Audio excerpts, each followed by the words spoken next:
দেওয়া হবে না হুঁশিয়ারি প্রধান উপদেষ্টার।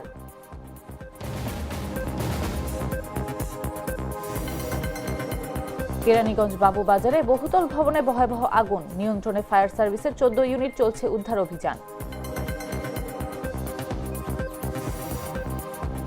দীর্ঘ 18 বছর পর দেশে ফিরছেন তারেক রহমান। ঢাকায় পৌঁছাবেন 25 ডিসেম্বর। বিশেষ নিরাপত্তা দেবে সরকার।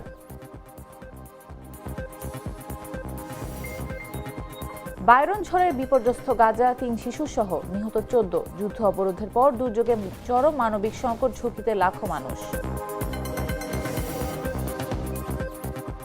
এবং বিশ্বকাপ টিকিটের আকাশচুম্বী দামের পরও আবেদন 50 লক্ষ। টিকিট মূল্য লজ্জাজনক বলছে সমর্থকরা।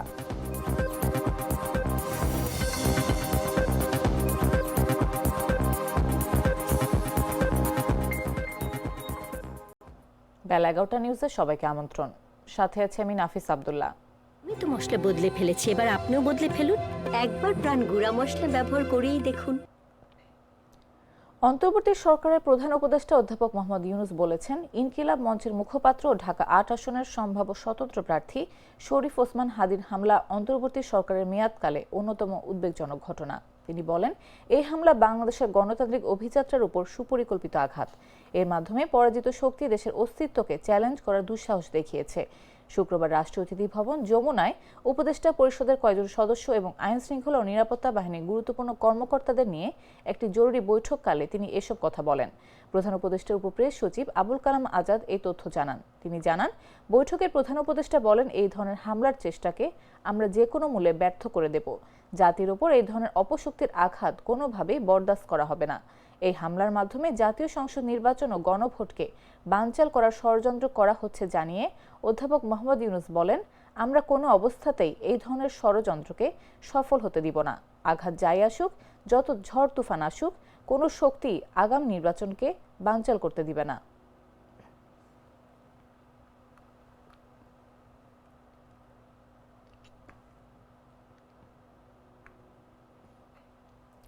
ঢাকার কেরানীগঞ্জ বাবুবাজার এলাকায় একটি বহুতল ভবনে আগুন লেগেছে। আগুন নিয়ন্ত্রণে কাজ করছে ফায়ার সার্ভিসের 14টি ইউনিট। শনিবার ভোর 5টা 37 মিনিটে আগুন লাগার খবর পেয়ে 5টা 45 মিনিটে ফায়ার সার্ভিস ঘটনাস্থলে পৌঁছে আগুন নিয়ন্ত্রণে কাজ শুরু করে। ভবনের বিভিন্ন ফ্লোরে থাকা 42 জনকে উদ্ধার করে নিরাপদ স্থানে সরিয়ে এনেছে ফায়ার ফাইটাররা। ফায়ার সার্ভিসের মিডিয়া সেলের ইন্সপেক্টর আনোয়ারুল ইসলাম জানান, প্রাথমিকভাবে আগুন লাগার কারণ ও হতাহতের কোনো খবর জানাতে পারেনি ফায়ার সার্ভিসের এই কর্মকর্তা।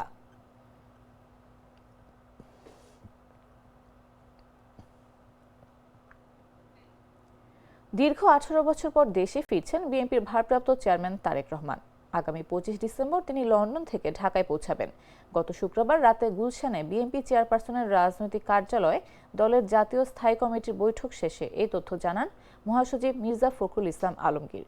মির্জা ফখরুল বলেন, মা খালেদা জিয়ার শারীরিক অবস্থা, দেশের রাজনৈতিক পরিস্থিতি ও আসন্ন জাতীয় নির্বাচন সবকিছু বিবেচনায় নিয়ে তারেক রহমান দেশে ফেরার সিদ্ধান্ত নিয়েছেন। দলের ঘনিষ্ঠ সূত্র জানিয়েছে, তারেক রহমানের নিরাপত্তা নিশ্চিত করতে সরকার বিশেষ নিরাপত্তা দেওয়ার আশ্বাস দিয়েছে। দেশে ফেরার পর তিনি গুলশানের ফিরোজা ও পাশের আরেকটি বাসায় অবস্থান করবেন। 2008 সালের 11 সেপ্টেম্বর চিকিৎসার জন্য পরিবার সহ লন্ডনে যান তারেক রহমান। সেখান থেকে তিনি দীর্ঘদিন বিএনপির নেতৃত্ব দিয়ে আসছেন। 2018 সাল থেকে তিনি দলের ভারপ্রাপ্ত চেয়ারম্যান হিসেবে দায়িত্ব পালন করছেন। তারেক রহমানের দেশে ফেরাকে ঘিরে বিএনপি নেতাকর্মীদের মধ্যে ব্যাপক উচ্ছ্বাস দেখা দিয়েছে। নেতারা বলছেন, 25 ডিসেম্বর ঢাকার বিমানবন্দর জনসমুদ্রে পরিণত হবে।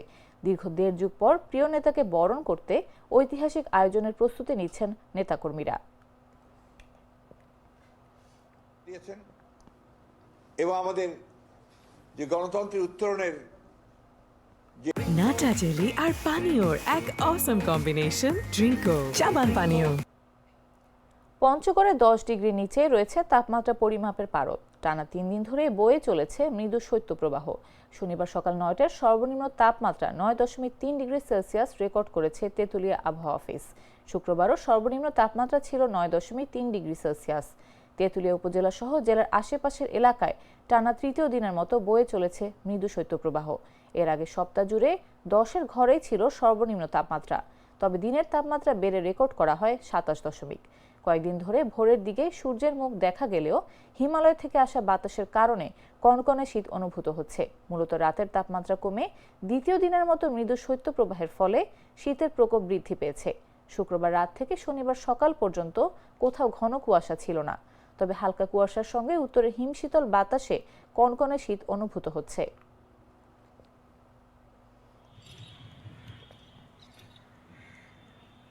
Mr. Noodles, amazing taste.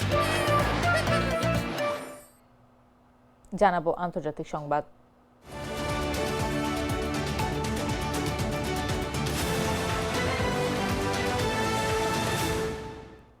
Israeli হামলায় বিধ্বস্ত গাজায় এবার নতুন করে তাণ্ডব চালিয়েছে ভয়াবহ প্রাকৃতিক দুর্যোগ স্টর্ম বায়রন। প্রচণ্ড ঝড়, ভারী বৃষ্টি ও শিলাবৃষ্টিতে ধসে পড়েছে ঘরবাড়ি, দেয়াল ও বাস্তুচ্যুত মানুষের শেষ আশ্রয় তাঁবুগুলো। পর্যাপ্ত পোশাক, জ্বালানি ও সুরক্ষা সরঞ্জামের অভাবে বিপর্যস্ত হাজারো পরিবার। এ পর্যন্ত ঝড়ে প্রাণ হারিয়েছেন অন্তত 14 জন। আল জাজিরার প্রতিবেদন অনুযায়ী উত্তর গাজার বীর আন নাজা এলাকায় একটি বাড়ি ধসে মারা যান 5 জন। গাজা সিটির রেমাল এলাকায় দেয়াল ভেঙে তাঁবুর ওপর পড়ে নিহত হন আরও 2 জন। সাথী শরণার্থী শিবিরে কাঠামো ধসে এবং আল মাওয়াসিতে প্রচণ্ড ঠান্ডায় প্রাণ গেছে আরও 2 জনের। দক্ষিণ গাজা থেকে আল জাজিরার প্রতিবেদক জানান, ঝড় আশ্রয় কেন্দ্রগুলোকে মৃত্যু ফাঁদে পরিণত করেছে। প্রায় 761টি আশ্রয় কেন্দ্রে থাকা 8,50,000 মানুষ চরম ঝুঁকিতে। জাতিসংঘ বলছে, দুর্যোগ মোকাবেলার মতো কোনো অবকাঠামো নেই গাজায়। যুদ্ধ, অবরোধ ও দুর্যোগ মিলিয়ে মানবিক সংকট এখন ভয়াবহ পর্যায়ে। এদিকে জাতিসংঘের বিশেষ প্রতিনিধি ফ্রান্সেস্কা আলবানিস বলেন, গাজা পুনর্গঠনের দায় শুধু ইসরায়েল নয়, অস্ত্র সরবরাহকারী দেশগুলোকেও নিতে হবে। অন্যদিকে যুক্তরাষ্ট্র আগামী মাসে গাজায় আন্তর্জাতিক স্থিতিশীলতা বাহিনী মোতায়েনের পরিকল্পনা করছে।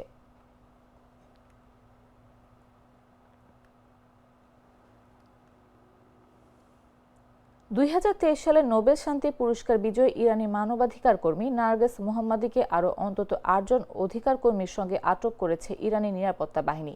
এই গ্রেফতারকে নৃশংস ও মানবাধিকার লঙ্ঘন বলে তীব্র নিন্দা জানিয়েছে নরওয়েজিয়ান নোবেল কমিটি। ডিসেম্বর 2024-এ কারাগার থেকে সাময়িক মুক্তি পাওয়া মোহাম্মদীকে পূর্বাঞ্চলীয় শহর মাশহাদে আইনজীবী খসরো আল কোর্দির স্মরণানুষ্ঠান থেকে আটক করা হয়। আল কোর্দিকে সম্প্রতি তার অফিসের মৃত অবস্থায় পাওয়া যায়। মোহাম্মদীর ফাউন্ডেশন জানায়, অনুষ্ঠানে উপস্থিত ব্যক্তিরা কেবল শ্রদ্ধা ও সংহতি জানাতেই সেখানে গিয়েছিলেন। আটকদের মধ্যে ছিলেন মোহাম্মদের সহকর্মী ও বিশিষ্ট অধিকার কর্মী সেপিদে ঘোলিয়ান। নরওয়েতে অবস্থানরত নার্গিসের ভাই হামিদ মোহাম্মদী অভিযোগ করেন, গ্রেফতারের সময় নার্গিসের পায়ে আঘাত করা হয় এবং চুল ধরে টেনে নামানো হয়। নরওয়েজিয়ান নোবেল কমিটি ইরানকে অবিলম্বে নার্গিস মোহাম্মদের অবস্থান স্পষ্ট করার আহ্বান জানিয়েছে। এই গ্রেফতার ঘটে 2025 সালে নোবেল শান্তি পুরস্কার বিজয়ের অনুষ্ঠান শেষ হওয়ার মাত্র 2 দিন পর।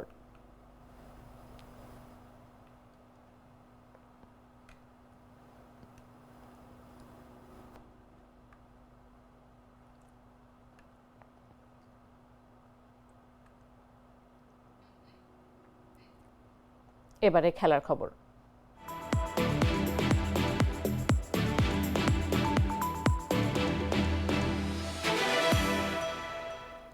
সপ্তাহখানেক আগে যুক্তরাষ্ট্রের ওয়াশিংটন ডিসিতে অনুষ্ঠিত হয়েছে ফিফা বিশ্বকাপের ড্র। সেই আসরকে সামনে রেখে টিকিট সংগ্রহের আবেদন জমা পড়েছে 50 লক্ষ।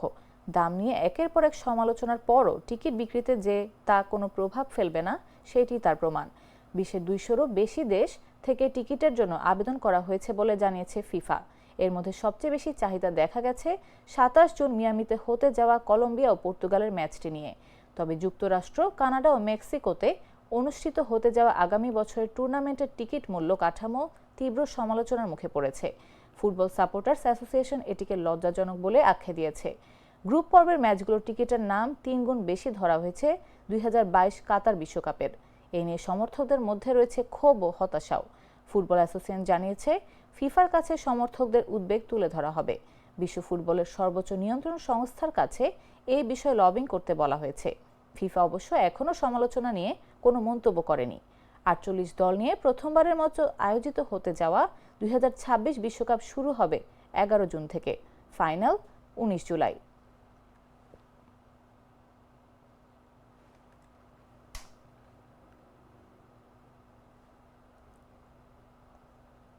নবাগত পিডব্লিউবির বিপক্ষে ড্র করে বাংলাদেশ ফুটবল লিগ শুরু করার পর আর পেছনে তাকায়নি বসুন্ধরা কিংস।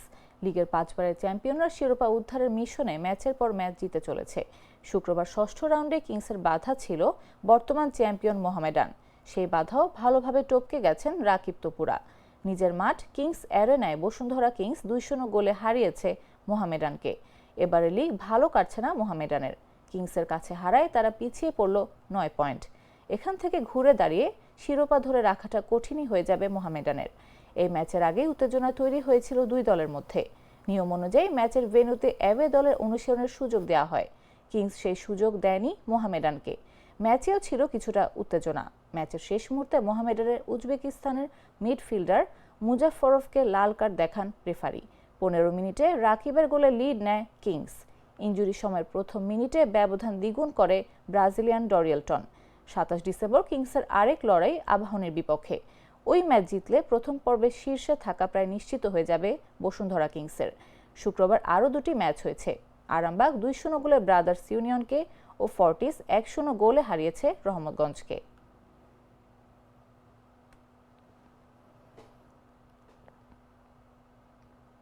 সংবাদ শেষ করার আগে শিরোনামগুলো জানিয়ে দিচ্ছি আরও একবার।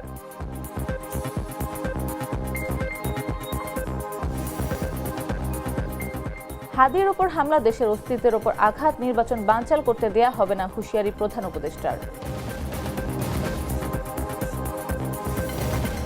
কেরানীগঞ্জ বাবুবাজারে বহুতল ভবনে ভয়াবহ আগুন, নিয়ন্ত্রণে ফায়ার সার্ভিসের 14 ইউনিট, চলছে উদ্ধার অভিযান। দীর্ঘ 18 বছর পর দেশে ফিরছেন তারেক রহমান। ঢাকায় পৌঁছাবেন 25 ডিসেম্বর। বিশেষ নিরাপত্তা দেবে সরকার।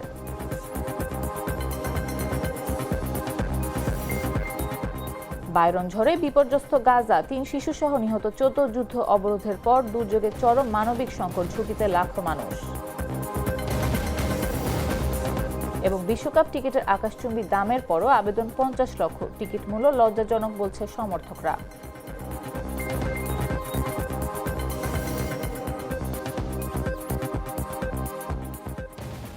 দর্শক, এই ছিল এখনকার মতো।